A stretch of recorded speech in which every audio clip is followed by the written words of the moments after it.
வணக்கம். நீங்கள் இணைந்திருப்பது பிரதான செய்திகளுடன். முதலில் இன்றைய நாளுக்கான தலைப்புச் செய்திகள். யாழ் சாவகச்சேரியில் இடம்பெற்ற கோர விபத்தில் இளைஞன் பலி. இலங்கையிலிருந்து பாகிஸ்தான் வரை கடத்தப்படும் ஐஸ் போதைப்பொருள். யாழ் மக்களே அவதானம். முல்லைத்தீவு இளைஞர்கள் 4 வரை பலியெடுத்த கோர விபத்து வெளியான பின்னணி. வெளிநாடொன்றில் இலங்கை பெண் உட்பட 2 அதிரடி கைது. மிதிகம ருவனின் நெருங்கிய சகா ஆயுதங்களுடன் கைது. அவசரமாக மூடப்பட்ட விமான நிலையங்கள். இனி தொடர்வென விரிவான செய்திகள். யாழ்ப்பாணம் சாவகச்சேரி நுணாவில் A9 வீதியில் இடம்பெற்ற வாகன விபத்தில் இளைஞர் ஒருவர் உயிரிழந்துள்ளதுடன் பெண்ணொருவர் படுகாயமடைந்துள்ளார். இந்த விபத்தானது நேற்று இடம்பெற்றுள்ளது. சாவகச்சேரியில் இருந்து யாழ்ப்பாணம் நோக்கி பயணித்த கனரக வாகனத்தை அதே திசையில் மோட்டார் சைக்கிளில் சென்ற பெண் முந்திச் செல்ல முற்பட்ட போது எதிர் திசையாக யாழ்ப்பாணத்திலிருந்து சாவகச்சேரி நோக்கி பயணித்த இளைஞர் செலுத்திய மோட்டார் சைக்கிளுடன் நேருக்கு நேர் மோதி விபத்து சம்பவித்துள்ளது. குறித்த இளைஞன் சம்பவ இடத்திலேயே உயிரிழந்தார். படுகாயமடைந்த பெண் சாவகச்சேரி ஆதார வைத்தியசாலையில் அனுமதிக்கப்பட்டு மேலதிக சிகிச்சைக்காக யாழ்ப்பாணம் போதனா வைத்தியசாலைக்கு மாற்றப்பட்டுள்ளார். மீசாலை வடக்கு புத்தூர் சந்தி பகுதியைச் சேர்ந்த 20 வயதுடைய யதுஸ் என்ற இளைஞனே இந்த விபத்தில் உயிரிழந்துள்ளார். விபத்து சம்பவம் தொடர்பான விசாரணைகளை சாவகச்சேரி போலீசார் மேற்கொண்டு வருகின்றனர்.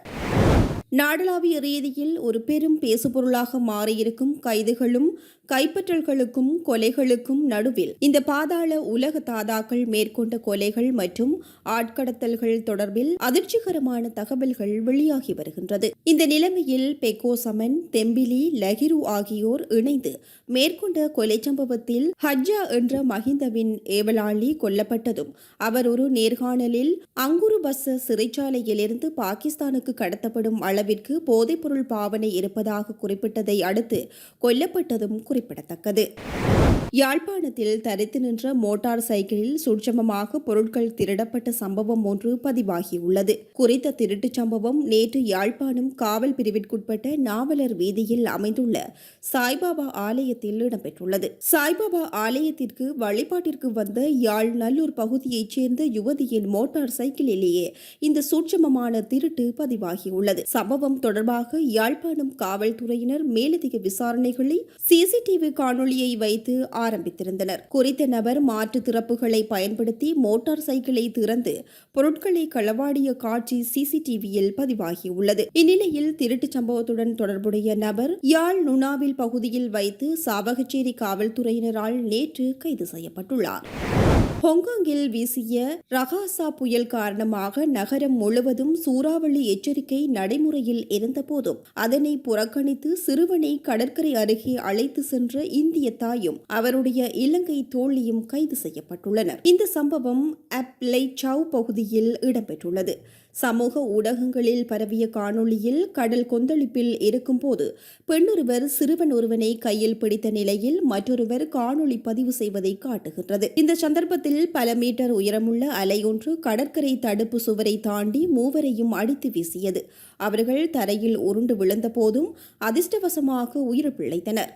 இதன்படி காவல்துறை சிறுவனை ஆபத்தில் ஆழ்த்திய பொறுப்பற்ற செயலில் ஈடுபட்டதற்காக 2 பெண்களையும் கைது செய்துள்ளது. கைது செய்யப்பட்டவர்கள் இந்திய பிரஜையான சிறுவனின் தாய் மற்றும் அவரது இலங்கை தோழி என உறுதிப்படுத்தப்பட்டுள்ளது. இந்த சம்பவம் சமூக ஊடகங்களில் கடும் கண்டனத்துக்குள்ளாகியுள்ளது. பொதுமக்கள், அதிகாரிகள் தொடர்ந்தும் எச்சரிக்கை விடுத்த போதும் இவ்வாறு ஆபத்தான சூழலில் சிறுவனை அழைத்துச் செல்வது மிகவும் பொறுப்பற்ற செயல் என கண்டித்துள்ளனர்.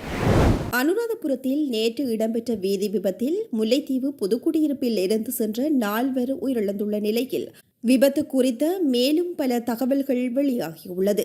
இந்த விபத்தில் புதுக்குடியிருப்பு பகுதியில் இயங்கி வரும் தனியார் ஆடை தொழிற்சாலையில் பணியாற்றும் புதுக்குடியிருப்பு மற்றும் செம்மலை பகுதிகளைச் சேர்ந்த 4 ஊழியர்களே உயிரிழந்துள்ளனர். புதுக்குடியிருப்பில் இருந்து கொழும்பிற்கு சென்ற வேன் ஒன்று மீண்டும் புதுக்குடியிருப்பு நோக்கி திரும்பிக் கொண்டிருக்கையில் அனுராதபுரம் தலாவ மேரிகம பகுதியில் லொரி ஒன்றுடன் மோதி விபத்துக்குள்ளாகியுள்ளது. விபத்து தொடர்பில் மேலும் தெரிய வருகையில் விபத்து ஏற்பட்ட பகுதிக்கு சென்ற காவல்துறையினர் மற்றும் மக்கள் வேனில் பயணித்த காயமடைந்தவர்கள் உயிரிழந்தவர்களை மீட்டபோது புதுக்குடியிருப்பு தனியார் ஆடை தொழிற்சாலை ஒன்றின் பணியாளர் அடையாள அட்டைகள் இன காணப்பட்டன. முல்லைத்தீவில் இருந்து பயணித்த குறித்த லொரி அதிகாலை 4:40 மணியளவில் குருநாகல் அனுராதபுரம் பிரதான வீதியில் பயணித்துக் கொண்டிருக்கையில் கொழும்பிலிருந்து புதுக்குடியிருப்பு நோக்கி பயணித்த வேனுடன் மோதிக்கொண்டுள்ளது. விபத்தில் ஆடை தொழிற்சாலையில் பணியாற்றும் ஊழியர்கள் 4 பேர் உயிரிழந்துள்ளதுடன் 3 காயமடைந்துள்ள நிலையில் கிளிநொச்சியைச் சேர்ந்த லொரியின் சாரதி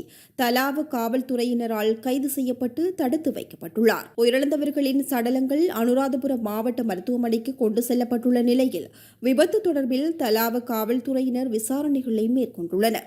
இந்த நிலையில் வேன் சாரதியின் தூக்கமே குறித்த விபத்திற்கு காரணம் என முதற்கட்ட விசாரணைகளில் தெரியவந்துள்ளது. தென்னிலங்கையின் பாதாள உலக கும்பல் தலைவர்களில் ஒருவரான மிதிகம ருவனின் சகா ஒருவர் 3 துப்பாக்கிகளுடன் கைது செய்யப்பட்டுள்ளார். மாத்தறை மாவட்டத்தின் மிதிகம மற்றும் வெலிகம பிரதேசங்களுக்கு இடைப்பட்ட பகுதியில் விசேட அதிரடிப்படையினர் நடத்திய சோதனையில் கைது செய்யப்பட்டுள்ளார். போலீஸ் விசேட அதிரடிப்படையினருக்கு கிடைத்த ரகசிய தகவல் ஒன்றின் பேரில் குறித்த சோதனை நடவடிக்கை முன்னெடுக்கப்பட்டதோடு கைது செய்யப்பட்ட சந்தேக நபரிடமிருந்து 3 T56 ரக துப்பாக்கிகள், அதற்கான தோட்டாக்கள் மற்றும் தோட்டா உரைகள் என்பன கைப்பற்றப்பட்டுள்ளன. கைது செய்யப்பட்டுள்ள சந்தேக நபர் தற்போதைக்கு பூசா அதி உயர் பாதுகாப்பு சிறைச்சாலையில் விளக்கமறியலில் வைக்கப்பட்டுள்ள மிதிகம ருவனின் நெருங்கிய உறவினரும் முக்கிய சகாக்களில் ஒருவருமாவார் என்று தெரியவந்துள்ளது. டென்மார்க்கில் மர்ம ட்ரோன்கள் நடமாட்டத்தினால் சில விமான நிலையங்கள் மூடப்பட்டுள்ளதாக சர்வதேச ஊடகங்கள் செய்தி வெளியிட்டுள்ளது. ஒரே வாரத்தில் 2வது முறையாக இவ்வாறு ட்ரோன் தாக்குதல்களால் அச்சம் எழுந்துள்ளதாக தெரிவிக்கப்படுகின்றது. ஐரோப்பாவின் பல நாடுகளில் சமீபத்தில் விமான சேவைக்கான தொழில்நுட்பத்தில் இணைய ஊடுருவல் காரணமாக விமான சேவைகள் பாதிக்கப்பட்டுள்ளன. இந்த நிலையில் தற்போது டென்மார்க் உட்பட பல நாடுகளில் விமான நிலையங்களில் ட்ரோன்கள் பறந்ததால் பதற்றம் ஏற்பட்டுள்ளதாக தெரிவிக்கப்படுகின்றது. அத்தோடு டென்மார்க்கின் சில பகுதிகள் உட்பட பல விமான நிலையங்களில் ட்ரோன் நடமாட்டம் நேற்றும் கண்டுபிடிக்கப்பட்டுள்ளதாக குறிப்பிடப்படுகின்றது. இதனால் சில விமான நிலையங்கள் சிறிது நேரம் மூடப்பட்ட நிலையில் வணிக மற்றும் இராணுவ விமானங்களுக்கு பயன்படுத்தப்படும் ஆல்போர்க் விமான நிலையம் நேற்று முழுவதும் மூடப்பட்டதாக தெரிவிக்கப்படுகின்றது. ஸ்ரீலங்கா பொதுஜன பெரமுனவின் முன்னாள் பிரதேச சபை உறுப்பினர் சம்பத் மனம்பேரி தங்கியிருந்த வீட்டிலிருந்து ஐஸ் என்ற போதைப்பொருளை தயாரிக்க பயன்படுத்தப்பட்டதாக சந்தேகிக்கப்படும் பொருட்களை கொண்டு சென்றதாக சந்தேகத்தின் பேரில் விசாரிக்கப்பட்ட 2 கொள்கலன்களின் ஆவணங்களை போலீஸ் போதைப்பொருள் தடுப்பு பிரிவு மீட்டுள்ளது. ஐஸ் என்ற போதைப்பொருள் உற்பத்திக்கான மூலப்பொருட்களை கொண்டிருந்ததாக சந்தேகிக்கப்படும் 2 கொள்கலன்களையும் துறைமுகத்திலிருந்து விடுவிப்பதற்கான பணம் செலுத்தியதற்கான பற்றுச்சீட்டுகளும் ஆவணங்களில் உள்ளதாக போலீஸ் போதைப்பொருள் தடுப்பு பிரிவு தெரிவித்துள்ளது. இந்த கொள்கலன்கள் தொடர்பான ஆவணங்கள் மித்தனியவைச் சேர்ந்த ஒருவரின் வசம் இருந்து கண்டெடுக்கப்பட்டுள்ளது. சம்பத் மனம்பேரியின் கையடக்க தொலைபேசியும் அந்த நபரிடம் இருந்து கண்டுபிடிக்கப்பட்டதாகவும் அவருக்கு சொந்தமான 4 வங்கி அட்டைகளும் வீட்டில் இருந்து கண்டெடுக்கப்பட்டதாகவும் போலீசார் தெரிவித்துள்ளனர். இருப்பினும் ஐஸ் போதைப் பொருளை உற்பத்தி செய்ய பயன்படுத்தப்படும் மூலப்பொருட்கள் என சந்தேகிக்கப்படும் 2 கொள்கலன்களை துறைமுகத்தில் இருந்து அகற்றுவதற்கோ அல்லது மித்தனியவிற்கு கொண்டு வருவதற்கோ சம்பத் மனம்பேரி ஈடுபடவில்லை என்றும் அவரின் வழக்கறிஞர்கள் 17ஆம் திகதி நீதிமன்றத்தில் தெரிவித்திருந்தனர். கொள்கலன்கள் தொடர்பாக உள்ளூர்வாசிகளின் எதிர்ப்பு காரணமாக சம்பத் மனம்பேரி முன்வந்து அவற்றை எரிக்க நடவடிக்கை எடுத்ததாக அவர்கள் மேலும் சுட்டிக்காட்டினர். நீதிமன்றத்தில் சரணடைவதற்கு முன்பு போலீசாரிடமிருந்து மறைந்திருந்த சம்பத் மனம்பேரிக்கு மின்சார சபை ஊழியர் ஒருவரால் இந்த வசதிகள் வழங்கப்பட்டுள்ளன. சம்பத் மனம்பேரி வாட்ஸ்அப் மூலம் ஒழுங்கமைக்கப்பட்ட குற்றவாளிகளுக்கான பெக்கோ சமன், கெகல் பத்தர, பத்மே மற்றும் தெம்பிலி லஹிரு ஆகியோருடன் தொடர்பில் இருந்ததாக முன்னர் தெரியவந்தமை குறிப்பிடத்தக்கது.